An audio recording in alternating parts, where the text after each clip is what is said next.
السلام علیکم ورحمۃ اللہ وبرکاتہ۔ بسم اللہ الرحمن الرحیم۔ حضرت امیر خسرو رحمۃ اللہ علیہ نے وحشت زدہ ہو کر سلطان محمد کی طرف دیکھا۔ پھر انہیں محسوس ہوا کہ شہزادے کے ہونٹ آہستہ آہستہ لرز رہے ہیں۔ امیر خسرو خان شہید کے کچھ اور قریب ہو گئے۔ اس وقت انہوں نے شہزادہ سلطان محمد کی نہایت مدھم آواز سنی۔ خان شہید رک رک کر کہہ رہا تھا، اللہ کے سوا کوئی معبود نہیں اور محمد مصطفیٰ صلی اللہ علیہ وآلہ وسلم اس کے رسول ہیں۔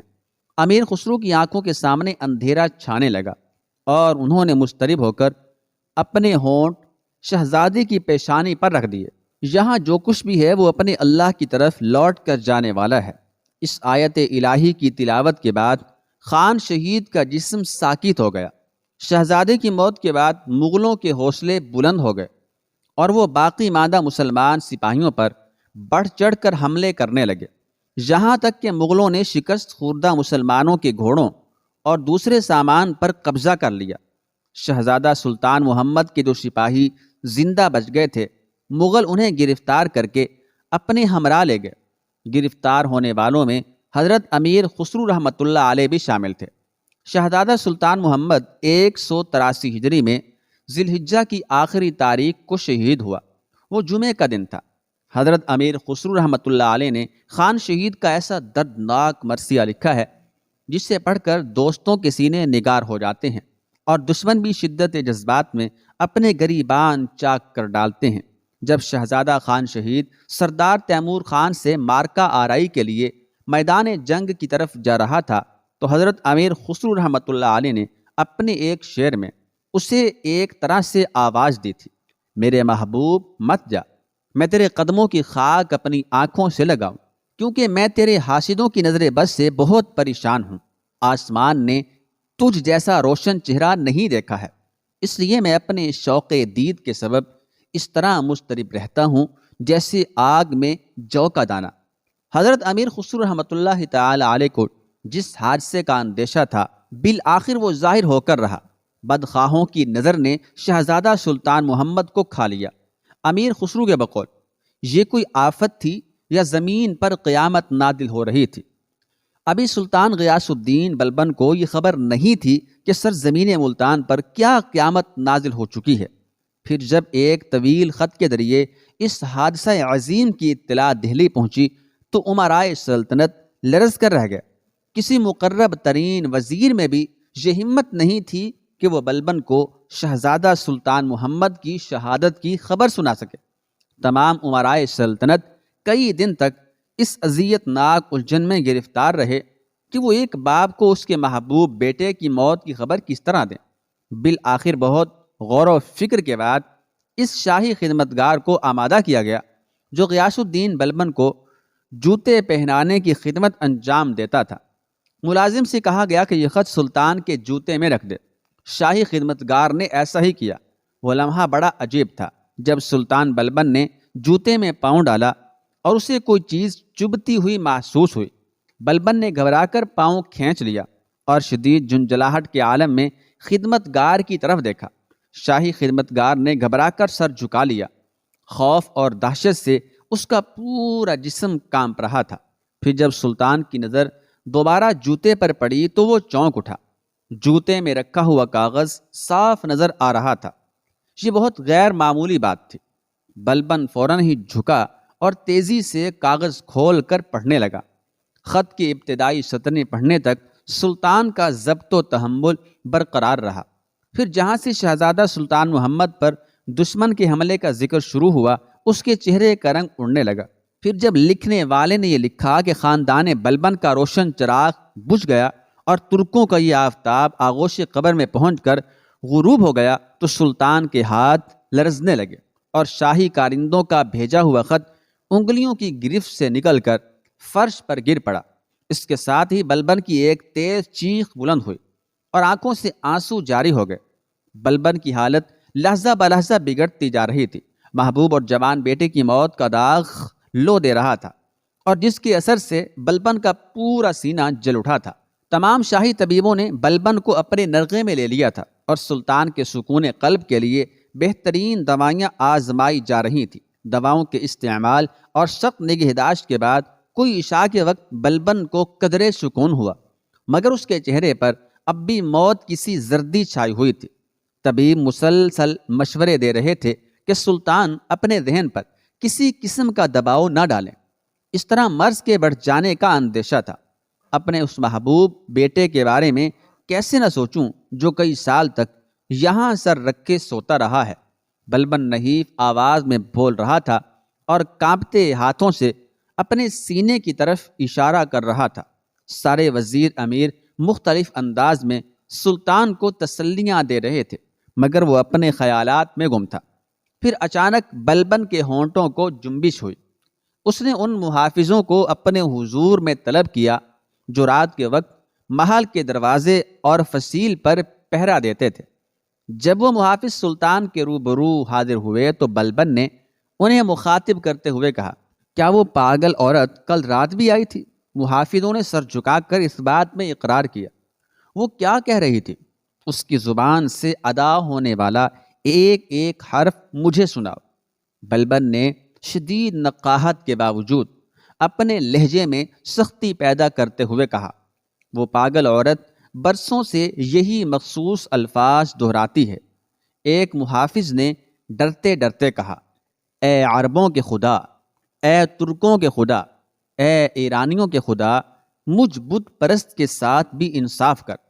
جیسے ہی محافظ خاموش ہوا، بلبن کی لرزتی ہوئی آواز ابھری، وہ عورت کس وقت آتی ہے اور کب تک چیختی رہتی ہے؟ سلطان نے محافظ سے دوسرا سوال کیا۔ وہ رات کے پچھلے پہر 2-3 بجے کے قریب آتی ہے، اور پھر جیسے ہی فضاؤں میں اذان فجر کی گونج سنائی دیتی ہے وہ واپس چلی جاتی ہے۔ محافظ نے سعدیہ خانم کے معمول کی وضاحت کرتے ہوئے جواب دیا، آج رات میں بھی اس پاگل عورت کو دیکھنا چاہتا ہوں۔ بلبن نے کہا، اور آنکھیں بند کر لیں۔ قلعے کے محافظ چلے گئے تو سلطان کی عیادت و تیمارداری کرنے والے طبیبوں اور امیروں نے دیکھا کہ بلبن کی آنکھیں بدستور بند ہیں اور ان سے آنسوؤں کی آبشار جاری ہے۔ قافلہ شب کے گزرنے کی رفتار وہی تھی، مگر سلطان غیاث الدین بلبن کو ایک لمحہ 1 صدی کے برابر محسوس ہو رہا تھا۔ وہ اس دوران اپنے خدمتگاروں سے کئی بار دریافت کر چکا تھا کہ کیا وقت ہوا ہے۔ پھر جب خدام جواب دیتے کہ ابھی 11 بجے ہیں تو بلبن غضبناک ہو کر کہنے لگا، کیا آج کی رات اسی مقام پر ٹھہر جائے گی؟ کیا یہ گزرے گی نہیں؟ لوگ سلطان کی باتوں کا کیا جواب دیتے؟ بلبن کی وحشت ناقابل بیان تھی۔ پھر جب رات کا 1 بجا تو سلطان قلعے کی فصیل پر جانے کے لیے بے چین نظر آنے لگا۔ محافظوں نے بہت سمجھایا کہ ابھی اس پاگل عورت کے آنے کا وقت نہیں ہوا ہے، اس لیے شاہ والا انتظار کی زحمت گوارا نہ فرمائے، مگر غیاث الدین بلبن نے محافظوں کو ڈانٹ دیا، ابھی میں اتنا شکستہ نہیں ہوا ہوں کہ قلعے کی فصیل تک بھی نہ جا سکوں۔ اگرچہ بلبن کا دل رو رہا تھا، لیکن اس کے لہجے سے جلال شاہی کی وہی آگ برس رہی تھی۔ محافظ کانپ اٹھے اور ان کی گردنیں خم ہو گئیں۔ سلطان غیاث الدین بلبن اسی شاہانہ وقار کے ساتھ آگے بڑھا۔ پیچھے کے امراء اور طبیب ہاتھ باندھے ہوئے چل رہے تھے۔ پھر بلبن مختلف محرابوں اور راہداریوں اور برجوں سے گزرتا ہوا قلعے کی فصیل تک پہنچا۔ ایک محافظ نے آگے بڑھ کر دیوار کے اس حصے کی نشاندہی کی جس کے نیچے وہ پاگل عورت روزانہ آخر شب میں گریہ و زاری کرتی تھی۔ حالانکہ ابھی رات کا 1 بجا تھا اور سعدیہ خانم کا دور دور تک پتہ نہیں تھا، لیکن جوش اضطراب میں بلبن کئی بار نیچے جھک کر دیکھ چکا تھا۔ درباری امراء اور شاہی طبیبوں نے بہت غور سے اپنے فرما روا کی حالت کا جائزہ لیا۔ بلبن کا جسم لرز رہا تھا۔ سینے پر خان شہید کی موت کا زخم کھانے کے بعد بلبن نے غیر معمولی قوت ارادی کا مظاہرہ کیا تھا، ورنہ 80 سال کی عمر میں کوئی دوسرا باپ ہوتا تو بستر سے جنبش بھی نہیں کر سکتا تھا۔ اگر کوئی شخص سلطان کی دہشت بیان کرنے کی کوشش کرتا تو یقیناً اسے الفاظ کی کمی کا احساس ہو جاتا۔ بلبن کبھی کبھی فصیل پر ہاتھ ٹیک کر کھڑا رہتا اور کبھی بے قرار ہو کر ٹہلنے لگتا۔ تمام امراء اور طبیب یہ سوچ کر پریشان تھے کہ کہیں سلطان ضعف و ناتوانی کے سبب پتھریلے فرش پر گر کر زخمی نہ ہو جائے۔ اس خطرے کے پیش نظر ایک وزیر نے بلبن سے کرسی پر بیٹھ جانے کی درخواست کی۔ پہلے تو سلطان نے انکار کیا، مگر پھر تھکن کے احساس نے اسے کرسی کا سہارا لینے پر مجبور کر دیا۔ ابھی چند لمحے بھی نہ گزرے ہوں گے کہ بلبن دوبارہ اٹھ کر کھڑا ہو گیا اور خدام سے پوچھنے لگا، کیا وقت ہوا ہے؟